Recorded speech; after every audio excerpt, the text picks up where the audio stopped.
Você sabia que quase tivemos um Papa brasileiro?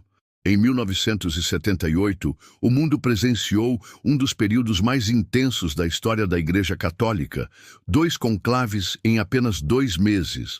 João Paulo I morria repentinamente após 33 dias de pontificado.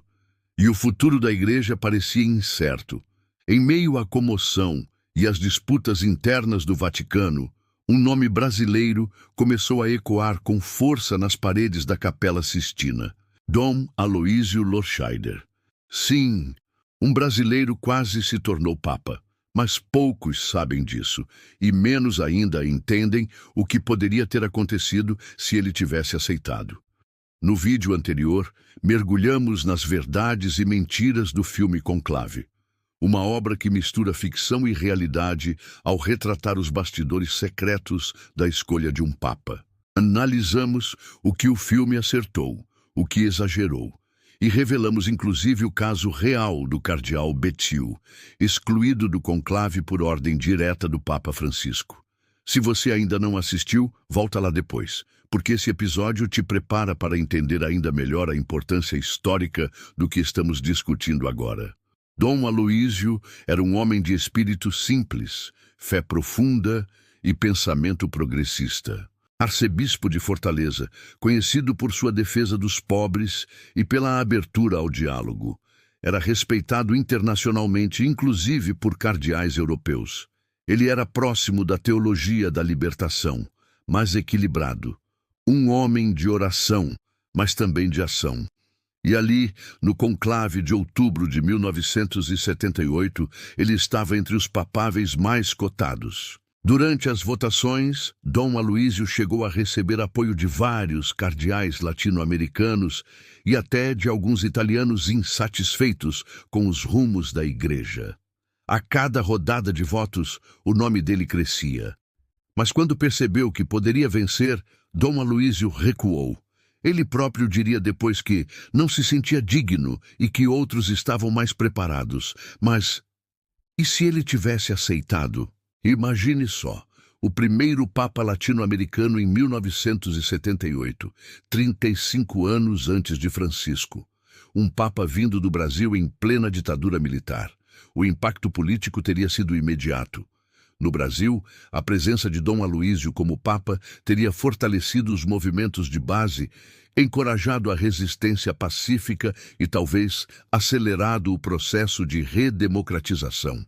Na América Latina, ele poderia ter sido o grande articulador de uma igreja mais próxima dos pobres. Talvez a teologia da libertação não tivesse sido marginalizada como foi nos anos 80 e 90. Ao contrário, poderia ter se tornado a linha pastoral oficial do Vaticano. E João Paulo II? Talvez nunca tivesse assumido, ou talvez surgisse como um nome de transição anos depois, em outro contexto. Bento XVI, então conhecido como Joseph Ratzinger, ainda era teólogo e perito. Com Dom Aloísio no poder, é possível que Ratzinger nunca tivesse se tornado prefeito da Congregação para a Doutrina da Fé. Ou seja, a linha doutrinária da Igreja poderia ter sido muito menos conservadora. Questões como o celibato, o papel das mulheres, o ecumenismo, poderiam ter sido tratadas anos antes. E o clima espiritual do pontificado seria outro, menos político, mais pastoral.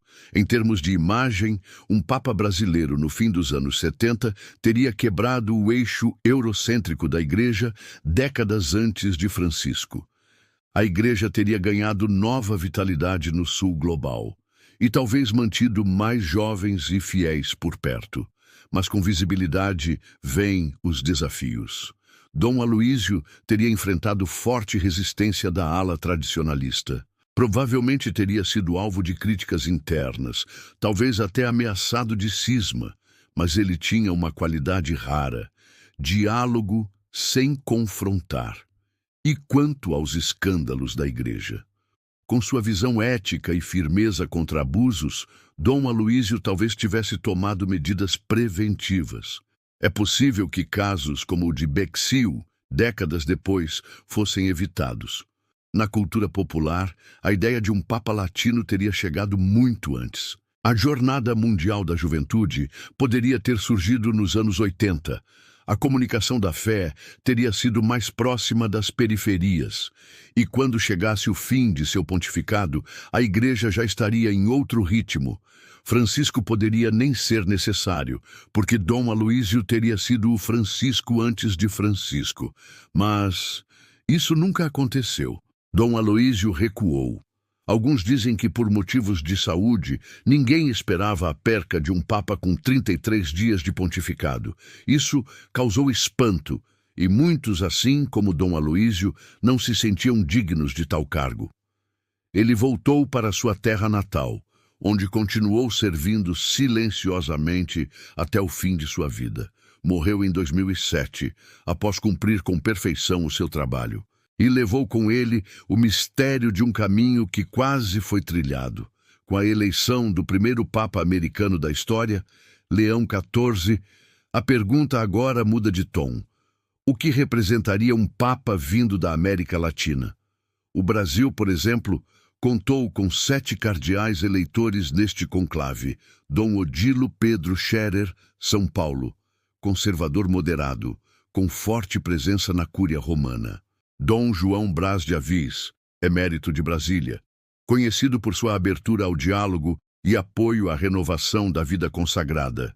Dom Orani João Tempesta, Rio de Janeiro, perfil pastoral, com atuação destacada em eventos como a Jornada Mundial da Juventude. Dom Paulo César Costa, Brasília, teólogo respeitado alinhado com as reformas de Francisco. Dom Leonardo Ulrich Steiner, Manaus, defensor da Amazônia e das causas ambientais, com apoio de setores progressistas. Dom Jaime Spengler, Porto Alegre, atual presidente da CNBB, com perfil conciliador. Dom Sérgio da Rocha, Salvador, considerado um dos favoritos, com forte apoio internacional e perfil equilibrado. Cada um deles representa uma vertente única da Igreja brasileira, do teólogo ao defensor da Amazônia, do moderado doutrinal ao pastor das grandes capitais. E embora nenhum tenha sido escolhido neste conclave, o simples fato de estarem entre os votantes mostra o quanto o Brasil ainda tem voz no cenário global da fé. E quem sabe, no futuro, o não de Dom Aloísio possa inspirar o sim de outro brasileiro, porque a fé tem suas voltas, e o Espírito sopra onde quer.